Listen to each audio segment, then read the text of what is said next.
Praise the Lord. प्रियो, वचन में जाएं। अगर हम भजन 125 पढ़ते हैं तो वचन कहता है जो यहोवा पर भरोसा रखते हैं वे सिय्योन पर्वत के समान है जो टलता नहीं वरन सदा स्थिर रहता है। वचन में क्या लिखा है? जिसका भरोसा परमेश्वर के ऊपर है वो बुरे समाचार से नहीं डरता, उसका हृदय परमेश्वर पे भरोसा रखने में स्थिर रहता है। वचन क्या कहता है आगे कि जिस प्रकार यरूशलेम के चारों ओर पहाड़ है उसी प्रकार यहोवा अपनी प्रजा के चारों ओर अब से लेकर सर्वदा तक बना रहेगा। मतलब जब हम प्रभु पे दृढ़ विश्वास करके चलते हैं तो परमेश्वर अपने लोगों के आसपास मजबूत शहर पनाह बन जाते हैं। और जब हम प्रभु के साथ चलने लगते हैं, प्रभु की आशीष हमारे चारों ओर बनी रहती है, हमारे जीवन पर बनी रहती है, तो याद रखिए परमेश्वर हमारे जीवन को दुष्टों से अलग कर देते हैं। दुष्टों से इसीलिए अलग कर देते हैं क्योंकि वचन कहता है कि जंगली और अच्छी बीज साथ साथ बढ़ती है, उसको उसी समय काट दें तो अच्छी बीज को भी नुकसान पहुंचेगा। इसी तरीके से जब नूह के जहाज के समय में परमेश्वर ने जहाज का द्वार बंद किए थे, कहीं ऐसा ना हो कि नूह जो दयालु है वो दरवाजा खोल दे। उसी तरीके से स्वर्गलोक और अधोलोक के बीच में भी एक गड्ढा ठहराया गया है कि जो इधर है उधर न जाए, उधर के इधर ना आए। क्यों?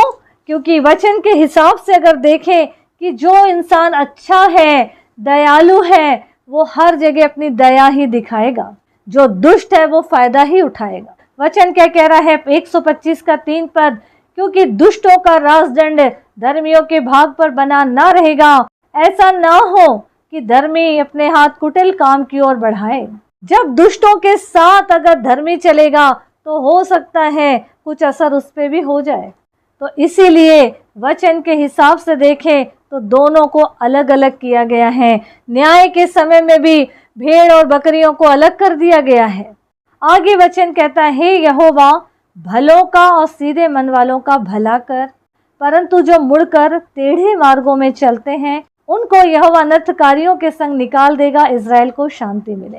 वचन कह रहा है कि हे यहोवा धर्मी का और सीधे मन वालों का भला कर, लेकिन जब तक वो सही चल रहे हैं तो ही भला होगा। लेकिन आगे लिखा है परंतु जो मुड़कर दुष्टों के साथ मिल गए हैं, गलत काम में शामिल हो गए हैं, गलत मार्ग पे चल निकले हैं, तो वचन क्या कहता है? जो दुष्ट है, अनर्थकारी है, उन्हीं के संग परमेश्वर उनको निकाल देगा, मतलब अधोलोक में या नरकलोक में डाल दिया जाएगा।